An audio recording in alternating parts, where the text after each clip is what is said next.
नमस्कार, आप देख रहे हैं ग्रामीण राजस्थान और मैं हूं आज आपके साथ मिथुन। दोस्तों, पंचायती राज चुनाव का बिगुल बज चुका है। हर एक कैंडिडेट हर एक दावेदार अपनी-अपनी दावेदारी प्रबल रूप से रख रहा है। आज हम वार्ड नंबर 14 के गांव रणसी गांव में आए हैं और यहां पर लगभग 3 प्रत्याशी हैं जो आपसी मैदान में अपनी-अपनी दावेदारी रख रहे हैं। हर एक प्रत्याशी का दावेदार यहां पर हमें सर्वे के अनुसार मालूम पड़ा कि बहुत ही दमदार है और आज हमारे साथ में वार्ड नंबर 14 से कैंडिडेट भगवती चौधरी जी, उनके प्रतिनिधि महिपाल जी हमारे साथ में हैं। आइए आज इनसे हम जानते हैं, ये भी अपनी दावेदारी रख रहे हैं और इनसे जानेंगे कि आखिर किन-किन मुद्दों पर ये चुनाव लड़ना चाहते हैं और ये जो पंचायत समिति के चुनाव हो रहे हैं, वो किन मुद्दों पर लड़ेंगे और क्या जन समस्याओं को लेकर ये मुद्दे हैं उनके सामने। आइए हम इनसे जानते हैं। सर, सबसे पहले तो मैं आपका एक छोटा-सा परिचय जानना चाहूँगा। जी, मेरा नाम महिपाल खोजा है। मैं प्रथम छात्र संघ महासचिव रह चुका हूँ 2014 में गवर्नमेंट कॉलेज बिलाड़ा से। जी, मैं मेरा चुनाव लड़ने का मकसद यही था कि युवाओं की एक माँग थी कि मतलब इस गाँव में अभी तक कोई युवा मतलब आगे आया ही नहीं। तो युवाओं की माँग को देखते हुए मैंने ये निश्चित किया और गाँव वालों, बड़े-बुजुर्गों का आशीर्वाद लिया कि आपको चुनाव में उतरना है। तो मैंने पूरी ज़ोर से मेहनत की और कांग्रेस कार्यकर्ताओं ने सबसे पार्टी वालों से बात की और कांग्रेस पार्टी वालों ने विश्वास दिलाया कि ये युवा है, काम कर सकता है। तो कांग्रेस पार्टी ने मुझे टिकट दिया और मैं उनके विचारों पर खरा उतरूँगा।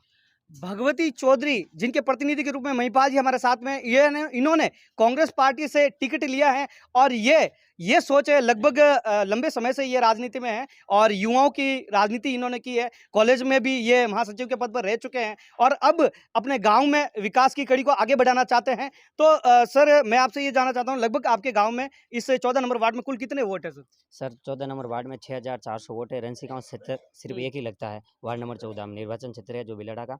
और यहाँ पर 15 वार्ड है, हुँ। जो मतलब गाँव के अंदर क्या है कि काफ़ी समस्याओं का सामना करना पड़ा है। बिल्कुल, बिल्कुल, बिल्कुल। जैसे गाँव में काफ़ी समय से मतलब साफ-सफाई की व्यवस्था भी नहीं हो पाई है। जी। गाँव में रोडें आपके सामने देख लो, टूटी हुई है। बहुत सी समस्या से स्कूलों की समस्या है, खेल-कूद की समस्या, उनको लेकर मुझे एक मतलब युवा हूँ मैं, तो मेरा मतलब युवाओं में इतना जोश है कि मतलब अब की बार युवाओं को भी लाना है आगे। तो मैंने ये डिसाइड किया मैं हर गाँव की समस्या को समाधान करूँगा अगर गाँव का आशीर्वाद रहा तो। जी, बिल्कुल इन्होंने बताया है कि मैं एक युवा होने के नाते ये जो गाँव की समस्या है, चाहे सड़क की समस्या हो, चाहे नालियों की व्यवस्था हो या फिर चाहे पानी की समस्या हो, ये सारी समस्याएँ लेकर ये गाँव में विकास की कड़ी को आगे बढ़ाना चाहते हैं। सर, मुख्य रूप से गाँव का कौन-सा मुद्दा है, जिसके ऊपर आप ज़्यादा फ़ोकस करेंगे? मुख्य रूप से सबसे ज़्यादा मुद्दा यही है कि गाँव के अंदर अभी मतलब लॉकडाउन के अंदर पानी की समस्या इतनी हो चुकी है कि गाँव पूरा तराई-तराई का रहता। जी, बिल्कुल। मतलब गर्मी के मौसम में लोगों को पानी पीने के लिए नहीं मिला था। हर मोहल्ले में यही झगड़ा होता था कि पानी की समस्या। सबसे पहले मेरा ये रहेगा पूरे गाँव को पानी की बराबर सप्लाई दी जाए और जितना हो सके मैं गाँव वालों का सहयोग करूँगा और गाँव में विकास के कार्य के लिए चहुमुखी विकास करूँगा। पूरी ज़ोर से मैं मेहनत करूँगा कि गाँव का विकास हो। सबसे पहले मेरे विकास का ही काम करवाना है क्यों मैं युवा हूँ, मैं कुछ बिल समझता हूँ, पढ़ा-लिखा हूँ। बिल्कुल, बिल्कुल, तो बिल्कुल, मुझे बिल्कुल। यही मतलब मैंने यही मतलब लक्ष्य करके मैं इस मैदान में उतरा हूँ कि मुझे सबसे पहले गाँव का विकास कराना और इस गाँव को एक बिलाड़ा पंचायत क्षेत्र के अंदर नहीं, मुझे जोधपुर ज़िले के अंदर इस गाँव का नाम आगे बढ़ाना है। जी, बिल्कुल देख सकते हैं, महिपाल जी ने ये कहा है कि मुझे केवल रणसी गाँव या बिलाड़ा नहीं, पूरे क्षेत्र का नाम रोशन करना है, यहाँ पर विकास करवाना है। सर, देखा जाए तो चुनाव में जीत और हार जातीय आधार पर आजकल समीकरण होता है, तो हमारे यहाँ पर जातीय समीकरण किस आधार पर है सर? देखिए सर, जातीय समीकरण की बात करें तो पूरा गाँव 36 कौम को साथ लेके चलना पड़ेगा। लेकिन जाति की समीकरण की बात करें तो यहाँ पर मतलब रंसी गाँव में थोड़े कांग्रेस के वोट ज़्यादा है और जी, पिछली बार भी जो भी सीट थी ना, जो मंडल सदस्य की पंचायत समिति के 14 नंबर वार्ड से वो भी मतलब ऐसी जनरल महिला की सीट थी, जो अभी भी जनरल महिला की सीट है। तो पिछली बार भी यहाँ पर कांग्रेस की मतलब विजय हुई थी। तो हमें पूरा विश्वास है गाँव वालों पर, पूरा आशीर्वाद है, युवाओं का साथ है। तो अब की बार ऐसा लगता है कांग्रेस अब की बार विजय पाएगी बिल्कुल। और विकास की मोड़ पर हमें वोट मिलेगा। जी, बिल्कुल कांग्रेस विजय पाएगी ये इनका कहना है और जातीय समीकरण के आधार पर सारे इनके साथ में हैं, इनका ये कहना। सर, मैं ये जानना चाहता हूँ, जैसे क्या होता है कि पंचायती राज चुनाव के अभी लेटेस्ट चलो और हर एक नेता बड़े-बड़े वादे करता है। हर एक नेता ये कहता है कि मैं आपके गाँव में ये करवाऊँगा वो। लेकिन जो आम जनता होती है और गवर्नमेंट की तरफ से भी ऐसी बहुत सारी स्कीमें, बहुत सारी ऐसी योजनाएँ आती है, जो आम जनता तक एक निम्न स्तर तक नहीं पहुँच पाती है। तो उन लोगों तक ऐसी योजनाएँ पहुँचाने के लिए आप क्या करेंगे? ऐसी योजना पहुँचाने के लिए मैं सबसे पहले जो भी गवर्नमेंट की तरफ से योजना आएगी, मैं उनको योजनाओं को सबसे पहले पूरा गाँव के सामने कैंप लगाऊँगा। जी। पूरा गाँव का कैंप लगाऊँगा तो लोगों को मतलब ध्यान होना चाहिए, क्योंकि मतलब गाँव के अंदर इतने पढ़े लिखे लोग नहीं, जैसे युवा तो पढ़े लिखे हैं, जो पुराने बुजुर्ग है, जो महिलाएं हैं गांव के अंदर इतने पढ़े लिखे, अब तो सारे पढ़े लिखे हो गए युवा। तो उनसे मेरा सबसे यही मतलब निवेदन है कि मैं आपके सामने जो भी बात होगी, जो भी सरकार की कोई भी मतलब सुविधा होगी, वो मैं आपके गांव के सामने पेश करूंगा। और सबसे ज़्यादा हर कोई भी समस्या अगर गवर्नमेंट देगी ना, तो सबसे पहले गाँव वालों के सामने मैं हर कैंप लगा के उस मतलब काम को पूरा करने की कोशिश करूंगा। देखिए, महिपाल जी का कहना है कि मैं गाँव की हर एक समस्या को या फिर हर एक योजनाओं को जो भी सरकार की ओर से आती है, उनको गाँव में एक कैंप लगाकर उन योजनाओं को हर एक आम नागरिक तक पहुँचाने की पूर्ण रूप से कोशिश करूँगा, ऐसा महिपाल जी का कहना है। महिपाल जी देखिए, हर एक सिक्के के 2 पहलू होते हैं, हार-जीत होती रहती है। अगर मान लो ऐसा ना हो, अगर आप हार भी जाए, तो क्या फिर भी आप जनता के साथ या जनता की समस्याओं के साथ खड़े रहेंगे? बिल्कुल, जैसे मैं तो अभी मेरी उम्र भी 25 साल है, तो मैंने डिसाइड किया है कि जैसे मुझे तो छात्र राजनीति में सक्रिय रहा, तो मेरा ऐसा कुछ नहीं है कि हार-जीत 2 पहलू है, 2 सिक्के के पहलू है। अगर जनता को लगेगा ये अपना बच्चा है, नया लड़का है, युवा है, काम करा सकता है, तो जनता अगर मेरे ऊपर आशीर्वाद रखेगी तो जीत भी होगी। और हार-जीत 2 पहलू है, अगर हार भी हो जाएगी नहीं, तो जनता अपनी है और मैं इनका बेटा हूँ, ये अपना आशीर्वाद रखेंगे, कोई बात नहीं, हार-जीत 2 पहलू है, हार-जीत होती रहती है। बिल्कुल, बिल्कुल, बिल्कुल, बिल्कुल, इनका कहना हार-जीत तो होती रहती है। मैं जनता की चाहे हारूँ या जीतूँ, लेकिन जनता की हर एक समस्या के साथ खड़ा रहूँगा। और आखिर में मैं आपसे ये जानना चाहता हूँ सर, आप हमारे ग्रामीण राजस्थान न्यूज़ चैनल के माध्यम से जनता से वार्ड नंबर 14 की जो जनता है, उनसे क्या अपील करना चाहेंगे? वार्ड नंबर 14 से मेरे सभी ग्रामवासियों, बड़े-बुजुर्गों, युवाओं से मेरा निवेदन है कि ज़्यादा से ज़्यादा अपने बेटे, अपने भाई को ज़्यादा से ज़्यादा वोट दें और भारी मतों से विजय बनाएँ। मैं आपकी सेवा में तत्पर रहूँगा। चलो ठीक है। महिपाल जी चौधरी ने कहा कि आप मुझे विजय बनाएँ, मैं आपके हर एक समस्याओं के साथ खड़ा रहूँगा।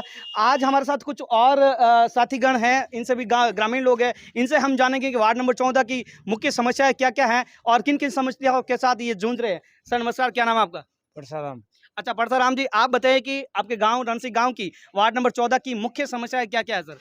ये तो बहुत समस्या है सर, वैसी वो समस्या तो कोई सोल्व नहीं कर सकता। बहुत में समस्याओं के नाम भी होंगे सर, जैसे ये तो सब जैसे प्रधानमंत्री आवास योजना से मकान की आज तक एजेंसी में कोई किसी गरीब के को हुआ ही नहीं।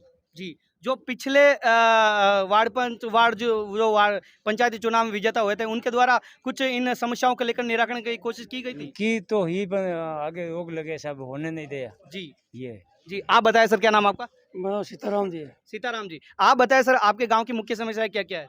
मुख्य समस्या है पानी समस्या है, जी, लाइट की समस्या है जी, और समस्या दिक्कत बात जमून नहीं क्या करता है। जी। तो इस बार आप क्या चाहते हो? कैसा प्रतिनिधि, कैसा एक ऐसा मजबूत स्तंभ आपके सामने विजेता होकर आए, जो आपकी समस्याओं को सॉल्व कर सके, आपकी परेशानियों को सुन सके? एक बात है सर, कोई महिपाल ने खड़ा खड़े कांग्रेस टिकट दिया, जी। इसने एक गाँवड़ा पीछे बढ़ावे, तो आप गाँवड़ा क्यों नहीं, मैं गाँव आदि वो तैयार हूँ गाँव। जी, बिल्कुल ग्रामीणों का भी कहना है कि हम एक ऐसे प्रतिनिधि को चुनकर लाएँगे, जो हमारी समस्याओं को सुन सके, हमारी समस्याओं का निराकरण। आइए कुछ और युवा साथी हमारे साथ में हैं। युवा साथियों से हम बात करेंगे कि वो क्या चाहते हैं। सर क्या नाम है आपका? महेंद्र चौधरी है सर। अच्छा, महेंद्र जी चौधरी। सर आप मुझे बताइए, देखिए ज़्यादातर क्या होता है कि ग्रामीण क्षेत्र में शिक्षा का स्तर होता है, वो बहुत ही कम होता है। तो यहाँ पर शिक्षा का स्तर कैसा है? यहाँ पे सर शिक्षा का स्तर बहुत अच्छा है, क्योंकि यहाँ पे काफ़ी युवा पढ़े लिखे हुए भी है, आर्मी में भी है, बहुत अच्छी अच्छी पोस्ट पे भी है, कर्नल भी है, डीएसपी भी है, पुलिस, जो भी गवर्नमेंट जॉब है वहाँ पे, यहाँ पे बहुत ज़्यादा जॉब है रनसी गांव में। जी, तो यहाँ पे पढ़े हुए लोग और शिक्षित लोग भी बहुत अच्छे हैं, इसलिए तो इस बार कांग्रेस, हमारी सत्ता भी कांग्रेस की है, जी, इसलिए जी, तो हमारी कांग्रेस से भाई महिपाल को, युवा को, शिक्षित को हमने कांग्रेस से अपील करके टिकट दिलवाया है।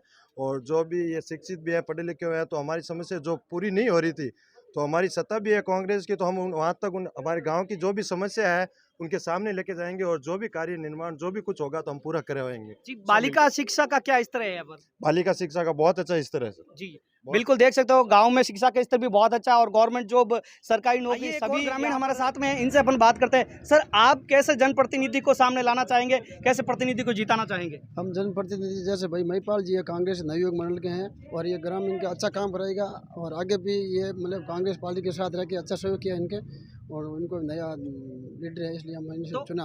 आने वाले जो जनप्रतिनिधि, उनसे क्या-क्या मांगे रहेगी आपकी मुख्य रूप से? मुख्य रूप से गांव में मांगे जो पानी की जो व्यवस्था है, हॉस्पिटल की व्यवस्था है, जो रोडों की व्यवस्था है, ये व्यवस्था इनसे कहेंगे, जो अपन का काम करेंगे और इन पर पूरा विश्वास है अपन को, बिल्कुल ये काम करेगा। वार्ड नंबर 14 से भगवती चौधरी मैदान में है और देखना है कि ऊंट किस करवट बैठता है, कौन राजगद्दी पर जाकर विजय पाता है, ये तो समय ही बताएगा। देखते हैं जो नेताजी ने वादे किए हैं वो अपने वादों पर किन प्रकार से खरे उतरते हैं, ये तो समय बताएगा।